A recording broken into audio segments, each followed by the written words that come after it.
नमस्कार, प्रणाम। मैं सिंगर सोनम सिंह प्रियंका और आपका स्वागत है, अभिनंदन है हमारे सेकेंड चैनल में, जिसका नेम है SSP म्यूजिक वर्ल्ड। दूसरा चैनल है और जितने भी लोग देखेंगे प्लीज़ आप लोग हमारे चैनल को सब्सक्राइब कर लीजिएगा और बेल आइकन ज़रूर दबाइएगा। और आइए आपको हम एक सॉन्ग सुनाते हैं, सरस्वती वंदना। सखी करे चाला माई के पूजनवा, पूरा हो जाए तो हर हो सपनवा।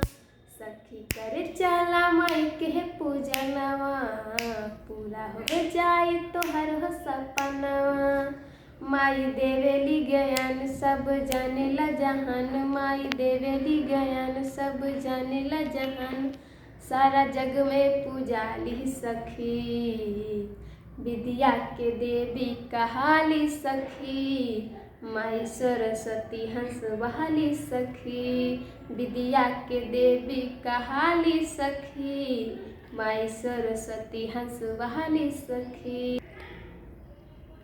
करेला आके जे भी माई के पूजनवा, रखेली माई ओकरा पाधयनवा।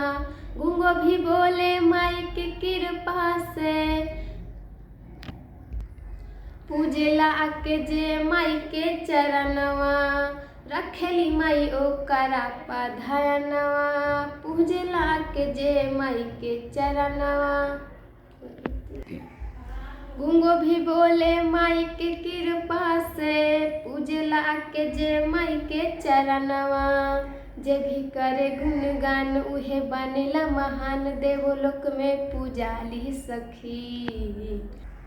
विद्या के देवी कहाली सखी, माई सरस्वती हंस बहाली सखी। अरे विद्या के देवी कहाली सखी, माई सरस्वती हंस बहाली सखी। बाबू पटनहिया पूजा करे कार्तिक हो, महंगेले माई से ज्ञान के भिख हो। गा के सुनाबे सोनम सिंह प्रियंका, माई के कृपा के बाजल बडंका, बाजल बडंका। रटर पटनहिया पूजा करे कार्तिक हो, महंगेले माई से ज्ञान के भिख हो। गा के सुनाबे सोनम सिंह प्रियंका, माई के कृपा के बाजल बडंका। माई रखेली हाथ में बिना पूजा तियारी ना मीना, माई रखेली हाथ में बिना पूजा तियारी ना मीना। और भौजी बगल वाली सखी, विद्या के देवी कहाली सखी। माई सरस्वती हंस बहाली सखी, अरे विद्या के देवी कहाली सखी। माई सरस्वती हंस बहाली सखी।